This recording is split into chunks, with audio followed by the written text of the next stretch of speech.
Magandang araw, mundo ng mga tao.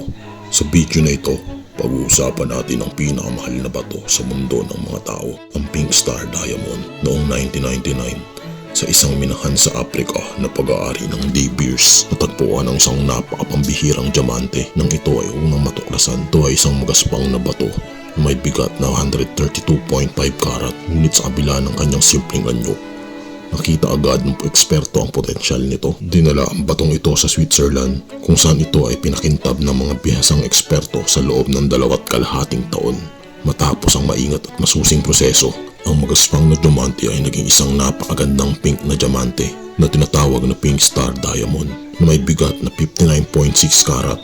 Ang kulay nito ay sobrang pambihira, isang maliwanag na pink na kulay. Noong 2013, ang Pink Star Diamond ay pinakita sa publiko at agad itong naging sentro ng atensyon sa mga auction house. Sa Sotheby's Auction House sa Geneva, ito ay unang naibenta sa halagang 83 million o katumbas ng 4.6 billion pesos. Subalit ang pagbebenta ay hindi natuloy dahil sa mga komplikasyon sa pagbabayad ng bumili. Ngunit hindi nagtagal noong Abril 2017, ang Pink Star Diamond ay muling inilabas sa auction sa Hong Kong.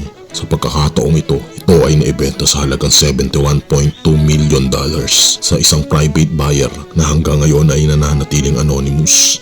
Ang pagbebenta ng Pink Star Diamond sa gantong halaga ang naglagay dito bilang pinakamahal na bato na naibenta sa publiko. Ang Pink Star Diamond ay hindi lamang isang simbolo ng yaman at kagandahan, kundi pati na rin sa kasaysayan at kultura ng mga diamante. Ito ang nagpapakita ng kagandahan ng kalikasan at ng kasanayan ng mga tao sa paglikha ng bagay na kahanga-hanga at walang katulad.